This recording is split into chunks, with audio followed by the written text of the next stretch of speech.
Bismillahirrahmanirrahim. Assalamualaikum warahmatullahi wabarakatuh. Selamat datang sekali lagi bersama kita VTZ. Dan seperti biasa, episod kali ini ditaja oleh sahabat-sahabat kita daripada KNF. Alhamdulillah, kita dah beberapa episod dengan diorang Alhamdulillah.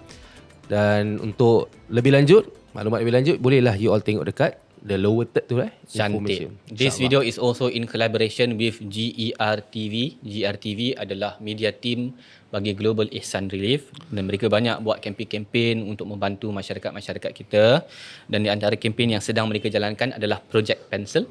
Dan Project Pencil adalah satu projek yang offer after school program untuk mereka yang disadvantaged. So please help about. Your donation goes a long way untuk membantu education mereka yang memerlukan. Mudah-mudahan diberkati semua usaha, insya-Allah. InsyaAllah. Amin, amin. Projek apa? Pencil Project Pencil. Okey. Kalau ingat balik, salah time I sekolah, ambil buku daripada Darul Ihsan. Really? Yes.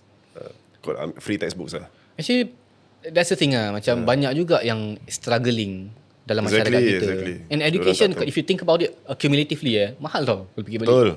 Dia textbook tu lagi tepi-tepi dia yang apa, calculator lah, Stationery, protractor lah. protractor lama tak dengar Kan? perkataan tu. Protractor Yang untuk mathematics. Oh. Yang those instrument lah, mathematics. Compass lah, apa tu compass semua, and all that.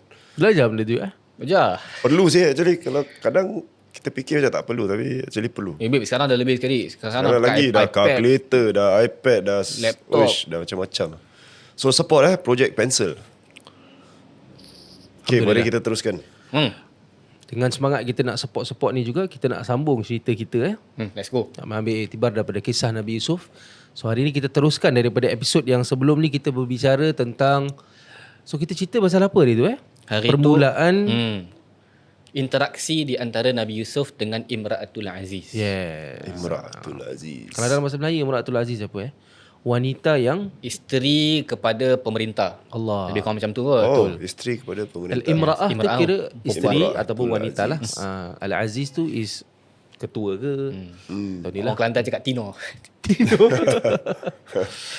So ni bukan sembarang Tino Ni bukan Aiman Tino. So Al-Imra'atul Aziz, dia dalam ayat yang kita bacakan pada episod yang lalu adalah Allah SWT kata kedua-dua mereka tu react lah, terkesan dengan dah sebab selalu dah nampak dan sebagainya. Dan kelebihan Nabi Yusuf adalah beliau tu adalah sangat rupawan Dan Allah kata walaqad hammat bihi wa hamma biha laula arraha burhana rabbi. Kita dapat recap sikit apa yang disebutkan dalam Al-Quran, iaitu Allah berikan burhan, petunjuk dan sains kepada Nabi Yusuf, dan Allah SWT membimbing beliau untuk tidak melakukan perkara tersebut. Jadi ada benda sepelasu berlaku lah di antara mereka, sebab benda ni dah nak berlaku. Jadi satu, Allah berikan dia hidayah atau memberikan dia satu petunjuk. Yang lagi satu ni tak dapat petunjuk ketika tu. Dan dia betul-betul dah interested, and ketika itu seperti mana Ustaz cakap pasal itu, kira tak ada orang tak ada orang bersama mereka. Kira dah cun-cun sangat lah setup tu kan. Cuma Allah SWT berikan kepada Nabi Yusuf. Jadi apa yang Nabi Yusuf buat setelah tu?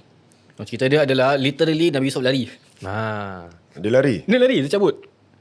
Kalau you lari, Wah, cubaan sih. tengok juga siapa. Yes. One of the last discussions that we had, which is interesting, you tanya, Ustaz, kalau kita macam tempted by maksiat, nak buat apa? One of the things that we literally said was, take yourself away from the environment. Betul. Yusuf bukan saja take himself away from the environment, dia lari. Sih. Literally, dia lari. Dia cabut. Kan Allah sebut dalam ayat 25 kan? Wastabaqal. Wastabaqal baba wa qaddat qamisahu min dubur. Wa alfaya sayyidaha ladal bab. Jadi Nabi Yusuf ketika itu agaknya bersama dengan Imra'atul Aziz di satu tempat lah kan. Sehingga beliau melarikan diri melarikan diri, dia nak melarikan diri dia daripada tempat tu. Sehingga Dia sampai kat pintu tu. dia sampai kat tempat keluar daripada tempat tu. Imra'atul Aziz pun menarik baju dia Dari belakang. Itu yang word Allah gunakan, min duburin wa alfaya sayyidaha ladal bab. Jadi dia macam tengah struggle ni, sebab Imra'atul Aziz tengah tarik dia ni. Kau Kau nak pergi mana macam gitulah kan. Kau nak pergi mana ni? Mana kau nak lari? Mana nak lari? Sini kau. Nak lari pergi mana? Macam itu Seram lah. Jangan gitu kan. Itu dah macam paksa kan. You nak pergi mana ni? Macam itulah bagus saya berlakon, Zulaikha macam gitu Tapi kalau tengok balik konteks tu, kenapa sampai dia tarik? Miss nak tunjukkan betapa gairahnya dia tu nak buat benda tu.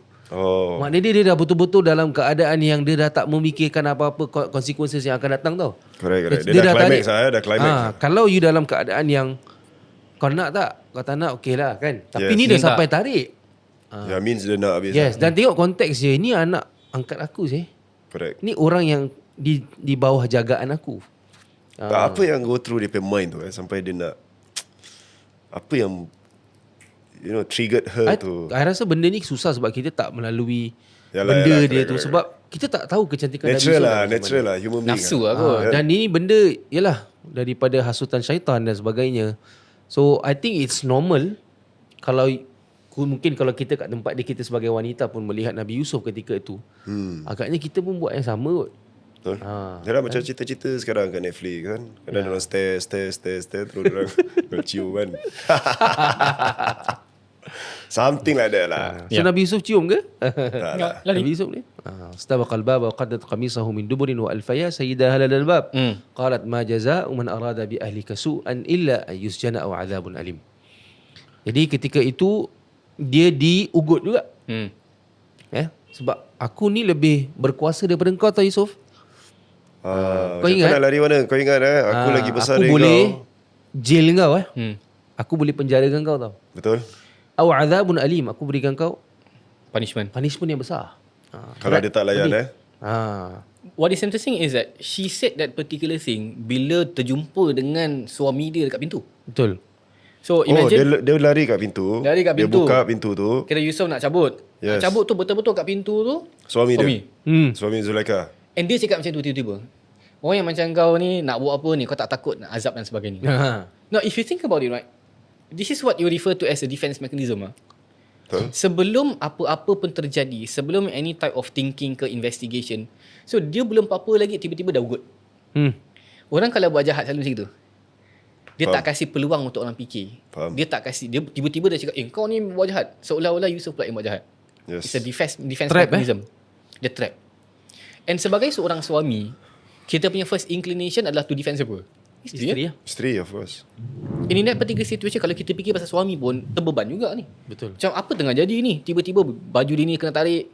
Tiba-tiba ada situation macam gini. Kita tak nampak pun apa yang tak dah nampak berlaku pun kan. jadi. And kita will automatically straight away tengok kat lelaki tu. Exactly. Yes. Betul. Lagi pada tengok pada zaman sekarang, perempuan ni lebih didengari. Yes, correct. Dia punya komplain dia lebih kuat daripada komplain lelaki apa kan? Kita tak pernah dengar apa lelaki yang kena ni. Tak tahulah sekarang kan, kalau perempuan pergi kat lelaki dia boleh komplain kan. Dia ni harass aku ke apa, dia ni try to cabul aku ke. Exactly. Betul tak? Dia ada tapi dia punya attention dia berbeza. Berbeza. Betul. Kadang-kadang orang lelaki yang kena harass, kadang-kadang dia malu pun nak komplain. Ya, pasal benda tu macam kau lelaki tu nak kena Asal tahu kau kan. nak complain Asal kau nak complain Kental ni apa tak kau macam jantan. macam gitu kan. Yeah. Which is actually not right lah. Because harassment is harassment. Lelaki ke perempuan ke it's the same thing. Maka benda ni terjadi kepada Nabi Yusuf AS and he's at a disadvantage. Pasal dia lelaki apa? Confirm. And in that particular situation, Yusuf had to defend himself lah. And Yusuf cakap ayat 26 qala hiya rawadatni. Right? Dia yang actually buat benda ni lah bukan aku. Right? Now, what is interesting will be in this particular verse, tiba-tiba sebut wasyahida syahidun min ahliha. Tiba-tiba ada yang menyaksikan perkara tersebut, dia tampil ke hadapan untuk give her account or give his account. Okay. Now ini adalah faktor luaran. Bererti yang membantu sikit dalam situation tersebut tak lain dan tidak bukan orang lain. Pasal in that particular situation, Yusuf susah nak bela diri. Zulaikha dia ada advantage pasal dia orang rumah tu. Yes. Suami ni akan incline towards perempuan. So dia punya external help kena datang daripada luar. The help needs to come externally. Betul. And dalam kehidupan kita kadang-kadang macam tu. Dalam keadaan tak sangka-sangka, Betul. Dalam keadaan kita minta pertolongan, kita teraniaya dan sebagainya, tak ada orang nak tolong, tiba-tiba entah daripada mana tak datang tolong. Betul. I agree. And ini hantaran Allah Subhanahu Wa Taala kepada manusia sebagai satu nikmat. Hatta banyak ayat Al-Quran pun kadang-kadang kita dengar Allah sebut mengenai sebahagian manusia yang melakukan kebaikan. Allah tak sebut nama dia pun. Dalam Quran, wajah min aqsal madinati rajulun yas'a qala ya qaumi ittabi'ul mursalun. Tak penting pun nama Mursalin. dia. Tak sebut pun nama, tapi Allah sebut mengenai orang ini nak cakap kadang-kadang Allah hantar orang tolong. Betul. Which is an interesting and important thing. Dan Allah acknowledge pertolongan tu. Dia punya suggestion dia adalah, right, nak settle benda ni macam mana from a logical perspective. So ini yang dia cakap. Dah Nabi Yusuf dah kira dah trap lah. Dah tak Belum lagi. ada dah tak ada Belum. lagi. Dia cakap kalau kau nak tahu macam gini, kalau koyak baju ni daripada depan, Yusuf salah. Yes. Kalau koyak baju dari belakang, Zulaikha salah.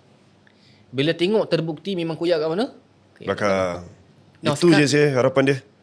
Tapi that piece Susah. of information is vital lah kan. Yes. If not for that piece of information and that suggestion, Yusuf memang clear dah akan dizalimi. The only proof The only proof at that point of time. Wow. Kadang-kadang macam tu tau dalam hidup kita ni. There's only one Correct. factor that's going to There's save only you. one factor. Betul? Benda tu tak keluar, pengadilan manusia kita tak tahu Yeah. Kita betul macam mana pun kalau orang komplot dekat kita ni nak conspire certain things against us. Yes. And at times it just require one information. One person to come forward and say, tak, actually dia betul. Aku nampak macam ini dan macam tu. Baru benda tu macam clear sikit Tapi susah lah dalam hidup ni kan kadang-kadang yang baik tu disangka sebagai tak baik, yang tak baik tu disangka sebagai baik. Pengadilan manusia terhadap manusia yang lain ni tak pernah. Tak Standard pernah lah. adil lah.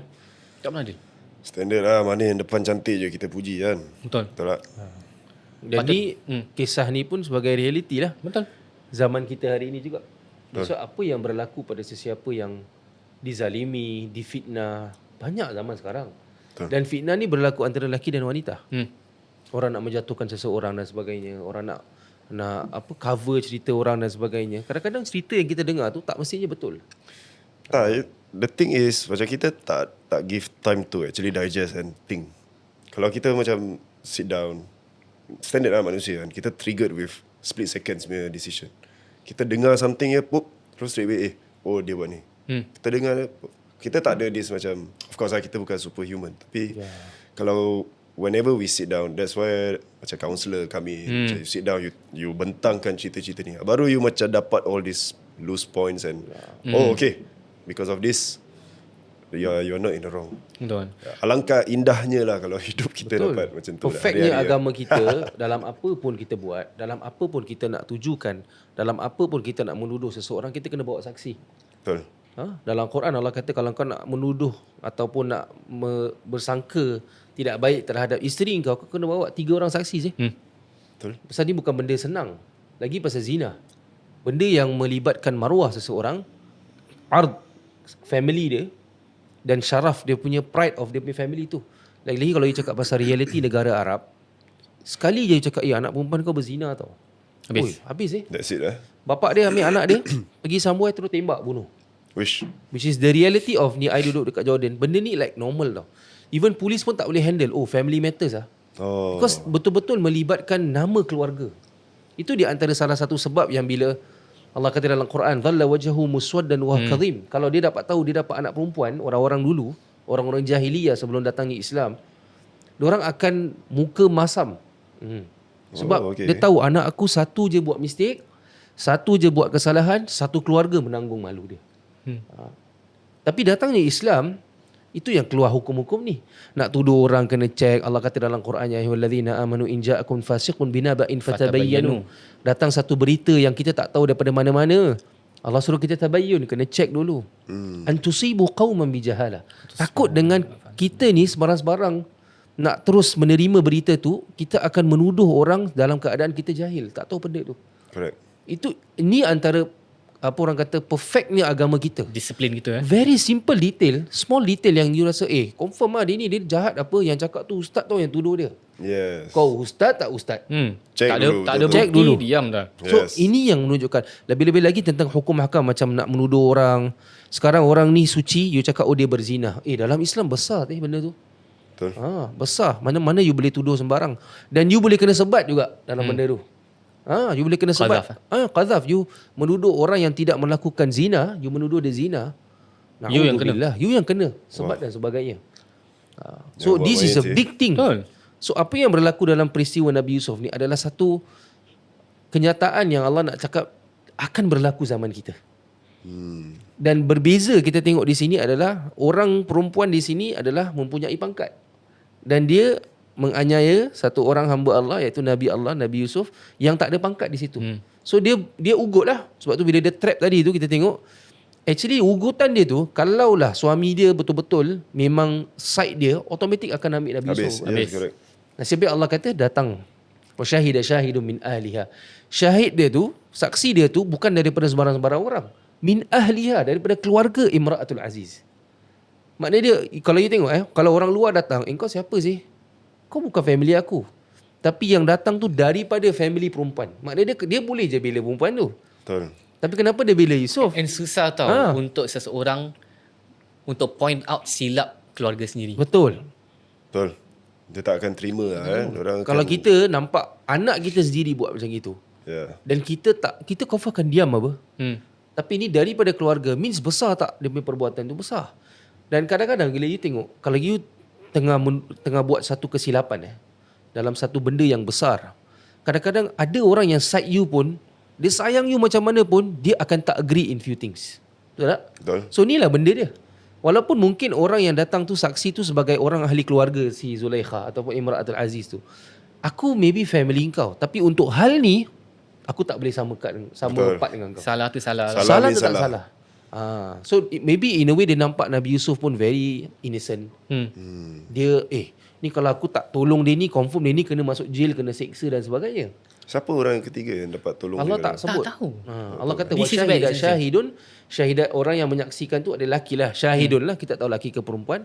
Tapi Allah fokus min ahliha, daripada keluarga Imra'atul Aziz. Wah, Zulaikha tu. Itu dia misteri fokus saya dia. tu. Menarik lah benda ni. And tadi kita sebut pasal family ni, jarang nak tunggu family. Allah sebut dalam Quran, wala yajrimannakum syana'anu qaumin ala alla ta'dilu. Diluhu aqrabu littaqwa. Jangan sampai dikarenakan kita tak suka kat satu orang, ke dia bukan family kita tak berlaku adil kepada dia. Betul. Kan macam tu. Kita kalau kadang-kadang members kita kan, dia cakap apa semuanya betul je. Betul. Dia cakap salah pun kita iakan. Kadang-kadang kita ada interest in that also. Tapi kadang-kadang ada orang yang kita tak suka ataupun dia bukan geng kita. Dia cakap betul pun kita cakap salah. Betul. Allah cakap berlaku adil. Berlaku adil lah. And here this is a person yang kita tak kenal dia siapa, tapi dia berlaku adil. Dengan berlakunya adil itu orang terpelihara. Correct. So do not ever undermine this particular matter. Hari ni online kan, ini tak tahu ni woke punya culture cancel culture lah apa dan sebagainya. There are certain elements yang kita agree with dari sudut. Kalau orang buat salah, dia salah. Yes. Right? Kita tak pernah menafikan perkara tersebut. Tapi this attitude of asyik nak cari pasal orang, Korek balik korek balik tak tentu pasal, benda yang kecil dibesar-besarkan, Yes. cepat-cepat kita cancel. Kebanyakan orang yang follow this cancel culture pun tak tahu menahu pun, tak ada kena-mena Betul, pun. betul. Dia ikut suara je lah. Macam lalang lah ikut suara. Dan kita punya the way that we live is not to judge people and then to condemn people and then to cancel people. No. Yes, yes. We don't have cancel culture. We have a culture of mercy. Orang tu kalau salah, dia salah. Tapi kita nak kena elokkan keadaan. Salah part tu je lah. Dah lah. Kan? Jangan menafikan Janganlah benda lain. beda-bedakan, ya. Exactly. Kadang bila orang salah, you menafikan semua kebaikan dia. Tak adil lah. Tak adil lah benda Tak tu. adil. Kan? Sama juga kalau orang buat betul, tak mestinya dia akan jatuh pada salah. Betul. Itu yang orang tak boleh terima bila dia ni aku nampak baik sih. Dan nama manusia. Betul. Tak lari daripada mistik apa, betul tak? Betul, betul, betul. So itu yang kita belajar daripada benda ni is orang memandang tinggi terhadap Imra'atul Aziz. Dan Yusuf ketika itu kira memang yalah, kalau dia ni buat lagi-lagi dia ni yang cakap, mesti confirm salah. Allah SWT tunjukkan ada saksi. Dan bila saksi tu datang dalam keadaan adil, terbukti pada dalam ayat seterusnya. Falamma ra'a qamisahu qudda min dubur. Bila dia melihat baju Nabi Yusuf tu ditarik daripada dubur, daripada belakang lah. Qala innahu min kaidikunna. Suami dia ataupun ketika tu orang pun melihat, oh inilah yang dinamakan sebagai godaan ataupun tipu daya wanita. Inna kaidakunna azim. Kau punya tipu daya ni besar sangat, macam kau punya pembohongan world kau ni dah ekstrim sangat tau. Pasal dah terbukti yes, apa? Yes, yes. Tapi kita fikir balik, berani orang yang nak testify tu Ya. So apparently he's been thrown into prison or? No, Itu dia sambung jauh settle lagi. there and then. Sambung lagi, ada Ada banyak lagi. banyak lagi berlaku setelah itu. Ada banyak lagi peristiwa. So benda ni tak berhenti di situ. Lepas tu kira Nabi Yusuf pun orang dah tahu yang dia dah lepas lah. Because of course Imra'atul Aziz dia buat salah ke dia buat betul ke, tetap dia dipanggil betul lah. Sebab Betul. dia memang orang yang dipelihara kita itu. Yep, Dia ada nama dan sebagainya. Cuma di situ kira suami dia mengatakan bahawa dalam ayat tu kan Allah kata Yusuf Yusuf a'rid an hadha. Cakap ya wahai Yusuf, kau cuba lupakanlah perkara ini. Dan dia cakap dengan Yusuf dan dia cakap dengan isteri dia wastaghfiri li dhanbik. Minta ampunlah dengan apa yang kau buat ni. Kira settle there and there lah. Macam kau dah buat Kira salah, kau tak nak istighfar kecoh pada lah. Allah. Okay. Yusuf, kau ampunkanlah benda ni. Innaka indaki kunti minal khatiin. Kau dalam keadaan yang kau salah. So nak tunjukkan di sini bahawa benda ni belum settle actually. Cuma suami dia pun adalah orang yang saleh ketika tu. Husband dia tu kira suruh isteri dia minta ampun kepada Allah. Yes. Suami dia cakap kau salah. Ya. Wah, untung sih. See how protected he is. Betul. Wah, daripada start cerita ni macam you cakap lah, banyak episod kan. Betul. Daripada mimpi bulan, matahari sujud kat dia. Panjang. Dia details dia very subtle. Terus sampai kena buang kat perigi. Betul. Terus sampai Oi. The next section which is interesting, sekarang orang perempuan ni, Imaratul Aziz, dia punya situation dia macam mana? Pasal macam mana confirm pun lah, hari-hari rasa dah tak sedap lah kan. muka pun sudah jatuh paiseh lah, So paiseh lah. Kan? Paisi. And in society, kalau kita tengok kepada ayat 30, orang mula cakap. Oh, orang mula cakap. Orang mula cakap, actually isteri... Gosip lah. Orang mula gosip. Oh, gosip. Okay. So tentang Imratul Aziz punya cerita ni, gosip dia dah berleluasa lah. Alright. Korang tahu tak dia ni gini kan. Dan Allah acknowledge cerita tu dalam Quran. Means besar ni gosip dia ni. Ni gosip pasal orang besar ni. Babe, kau tahu tak babe? Oh, macam kita apa? Sekarang punya zaman lah. Babe. Itu. You tahu tak? Bila isteri kepada Al-Aziz, dia rasa pressured by the gossip lah. Okay. Semua orang pandang kau lain macam apa? Kau punya nama kau dah tarnish. Now, dia kena buat satu something lah. This is where you see dia punya kejahatan dia macam continue a bit. Yeah. Dia nak try cari cara untuk orang-orang perempuan ni side dia. Kalau tak sepenuhnya, sikit pun jadi lah. Yalah. This is where he then conducts or organizes a banquet. Semua orang datang. Dia semua orang datang, tengah prepare makanan. Ini yang dia panggil. Nabi Yusuf suruh keluar.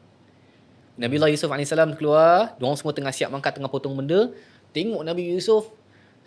Terkejut lah sekarang ni. Kira dia macam okay, korang Oh, cakap, tu yang mula potong jari. Yeah. So kira macam dia nak suruh diorang try lah.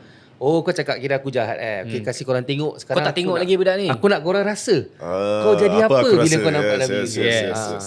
Bila keluar tu baru diorang cakap, oh sekarang kita macam faham lah handsome-nya Yusuf ni macam mana. So the idea is dia cuba nak try and get some sympathy of the people. Jangan pandang aku macam tu. Sympathy lah, yalah. Tapi kita fikir balik, benda ni quite jahat juga. Ada orang kalau dah buat salah, dah tutup cerita apa? Yes, Minta ampun dah. Ada orang buat salah, dia cuba orang faham. Kalau kau kat tempat aku pun kau buat sama juga. Betul. Tak perlu apa? Lagi dengan pangkat yang dia bawa. Exactly. Understand. Why do you need to influence people like that? Tak, most probably Zulaikha dah, macam you cakap lah, dia berpangkat. So dia nak kena Jaga cover muka lah. cover muka dia. Yeah. So You- I think yelah. that's a good example sih actually. You are among the most She's smart lah Yalah. by doing that.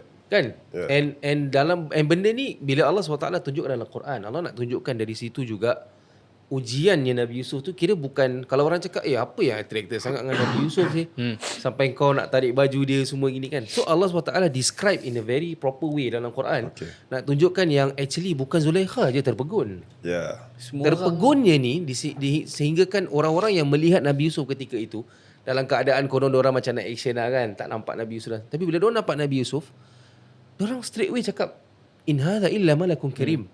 Apa yang aku nampak ni, aku rasa malaikat ni, bukan orang lah. bukan orang ni.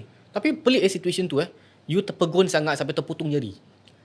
Apa situation yang you buat sampai buat something yang macam gitu Tak pernah sih. Tak I Tak, pernah tak macam boleh fikirkan something, I pernah tengah gosok baju, tengah ketawa ke apa ke, terbakar baju pernah. Tapi ini sampai terputung jari tau. It means that they were that astonished. They were that amazed.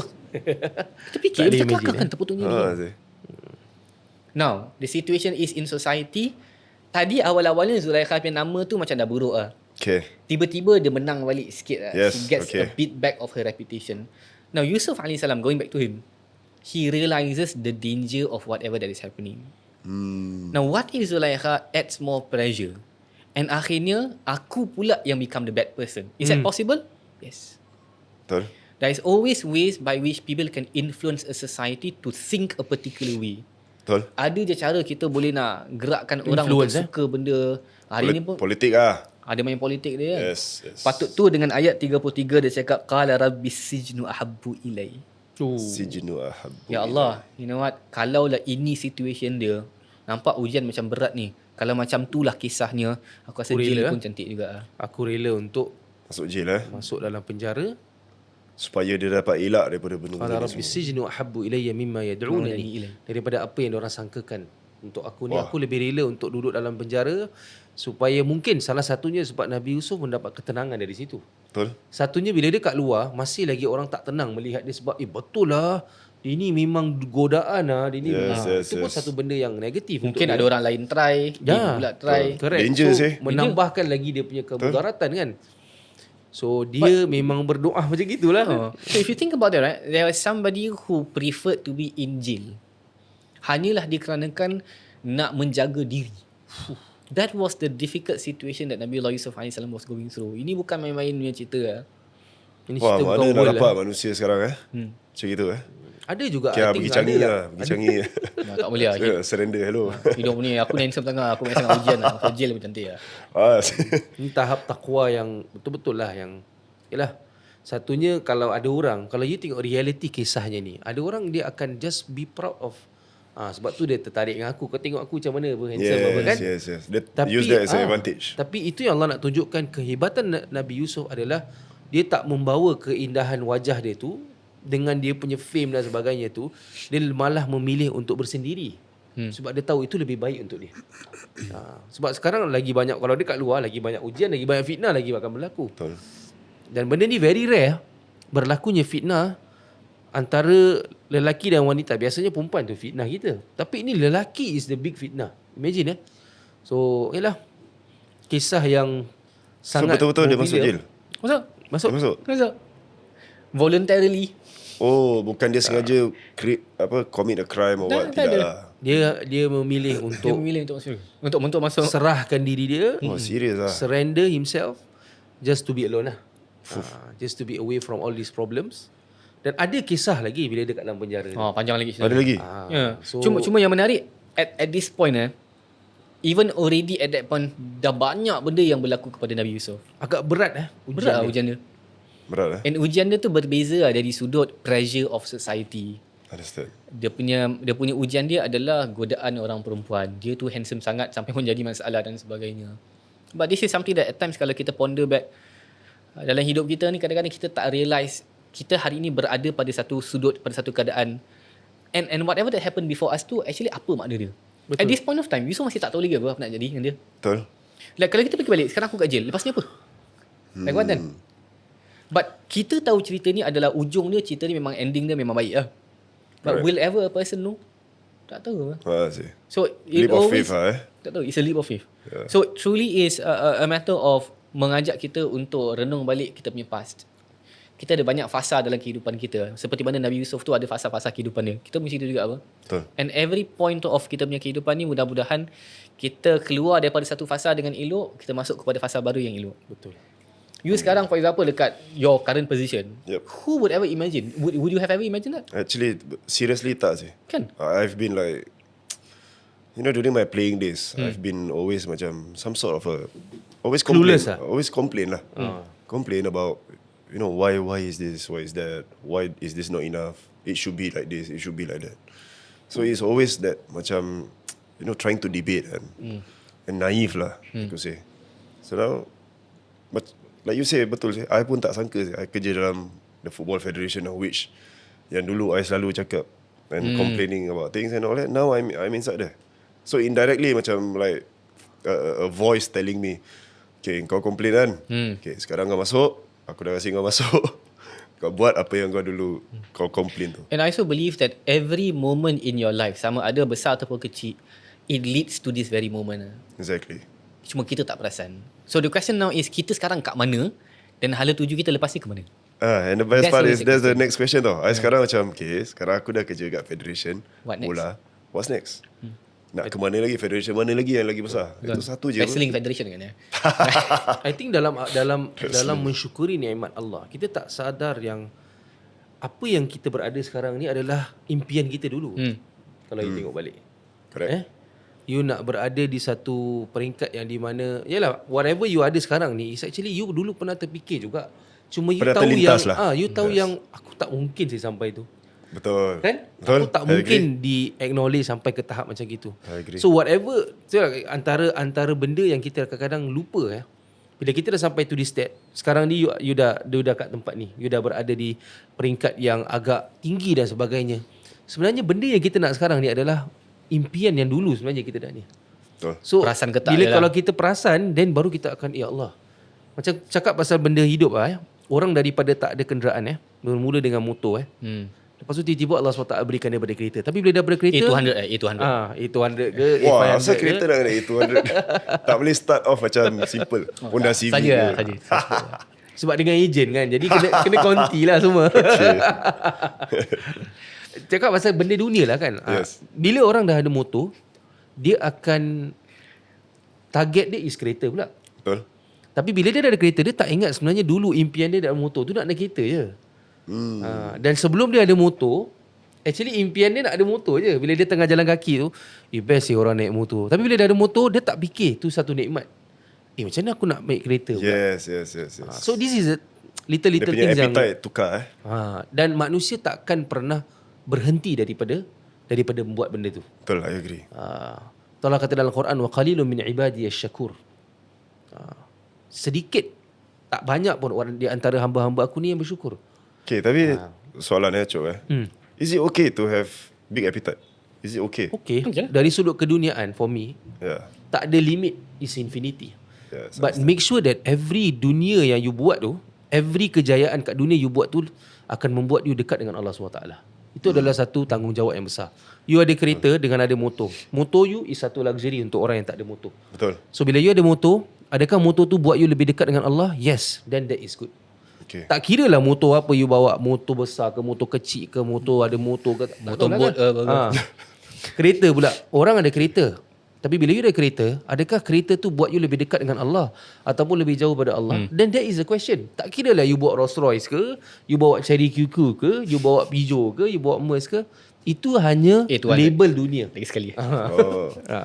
Kira kalau bawa Lambo tapi hari-hari pergi masjid okey kan? Boleh, insyaAllah. Asal dah kena Lambo. Kalau bawa Lambo, tumpangkan kawan-kawan, tak jadi masalah kan. Amin. Babe, 2 seat je, tak boleh ramai. Tak nak gitu, tak nak. Tak nak amin lah. Cuma I nak akhiri kisah Nabi Ibrahim yang chapter 2 ni dengan balik Nabi Yusuf. Kira I tadi teringat satu ayat yang Allah sebut dalam the first few ayat of surah Nabi Yusuf di surah is Allah kata wa kadzalika makkanna li Yusuf. Dengan word at-tamkin di sini. Makkanna tu is Allah menjamin. Wa kadzalika makkanna li Yusuf fil ard wa linu'allimahu min ta'wilil ahadith. Allah dah menjamin Nabi Yusuf pada permulaan hidup dia. Wah. So jaminan Allah tu kita boleh lihat dari perjalanan dia. Dia diangkat oleh Imra'atul Aziz. Dia menjadi orang yang hebat dan sampailah pada akhir cerita Nabi Yusuf sehingga dia bertemu dengan bapa dia kembali dan sebagainya. Kesemua kisah ini sebenarnya Allah SWT dah plan. Dan kenapa kisah ini disebutkan dan diceritakan dan digambarkan seelok-eloknya dalam surah Yusuf adalah bukti bahawa inilah kehidupan. Yes, correct. Whatever happens in life, I think happens for you. Correct. It doesn't happen to you. Correct. Betul. So it's already well planned daripada Allah SWT. Sebelum you lahir pun memang Allah SWT dah plan. That's why ada riwayat yang mengatakan ada orang yang Allah sebut dalam Quran, inna waliyallahu alladhina amanu. Orang yang Allah consider themselves as wali la khaufun alaihim wa lahum yahzanun. Dia tak ada fear dalam hidup dia dan dia tak sedih. Sebab apa? Sebelum you lahir, sebelum you ada dekat atas muka bumi ini pun sebenarnya Allah dah plan untuk you dah. Bila Allah dah well plan untuk you, dia ada bonus yang you boleh buat extra. Contohnya amal ibadah you. That is bonus for you. Allah panjangkan usia you buat amalan. Allah tambahkan you punya kesihatan dengan amalan-amalan sebegini. Tapi everything is well planned. So why you are so worried about life? So this is the thing yang kadang-kadang orang terlalu risau dengan kehidupan. Walhal kehidupan kita dah cantik, dah distructure oleh Allah SWT sebelum kita ada kat dunia ni. Dan yang dijaga oleh adalah Tuhan yang Maha merahmati. Kalau kita cakap pasal rezeki dan sebagainya, berapa banyak kisah orang-orang yang memang kita tengok daripada mata kita. Kan ada riwayat, I think ada pernah share tak pasal cerita ada satu ulama yang bila dia keluar mencari rezeki, dia doa, ya Allah Rabbi berikanlah aku rezeki seperti anak-anak gagak. Kan? Allahumma rzuqna kama razaqta al-bighath. Anak-anak gagak ni kalau itu realitinya, mereka ni dilahirkan dalam keadaan di mana mereka, family dia, parents dia tu kan, bila dia orang ada dengan mereka tu, diorang tu badan diorang punya bulu semua gelap, hitam. Bila anak dia keluar dalam keadaan mereka tu putih. So automatically dia macam disown them lah. So this is very scientific ni benda. Even scientist pun terima benda ni. So bila diorang ditinggalkan di tempat yang agak tinggi, diorang punya bird nest tu, tempat tu tinggi, orang tanya siapa yang berikan diorang makan? Betul. Siapa? Tak ada orang. Either diorang kena makan ataupun diorang mati gitulah. Tapi dengan kuasa Allah Subhanahu Wa Taala, kenapa kita doa seperti ya Allah Rabbi berikanlah kita rezeki seperti mana anak-anak gagak ni dapat rezeki? Sebab mereka ini waktu usia muda atau kecil mereka tu, diorang mengeluarkan daripada badan diorang tu bau-bau. Bau-bau yang tak best lah. Cuma dengan bau yang tak best tu, dia attract. Tak, dia attract ulat-ulat. Ulat. Oh. So ulat datang, dia makan ulat tu. Kerana bau dia yang dia keluarkan. So this is the plan yang Allah SWT buat. So kerana bau badan dia yang busuk tu, ini dia tak tahu kan, daripada bau badan busuk tu mendatangkan satu rezeki daripada dia. So daripada busuk badan dia tu, ulat datang dan dia makan daripada ulat tu. Dari situ dia membesar. So itu yang diorang doa seperti, kadang-kadang ada orang dia kata, oh kedai aku ni kat dalam corong, tak ada orang tahu aku ni. Tapi kalau Allah dah letakkan tu sebagai satu rezeki, you letaklah kat mana kedai you, you letaklah kat mana sumber rezeki you, Allah SWT akan berikan dengan sebaiknya. Fuh, mantap lah Alhamdulillah. Memang macam khutbah Jumaat. Wow. Dengan tongkat ke? Alhamdulillah. Okay lah. Kita bersambung. Kita tutup. Sila share. Sila share. Tak ada suara. Alhamdulillah. Mudah-mudahan apa saja yang kita bincangkan ada manfaatnya. Amin. Do like and share, and do check out our sponsors, our good friends KNF untuk urusan-urusan property. And with that, I'll see you guys in the next one. Assalamualaikum. Salam.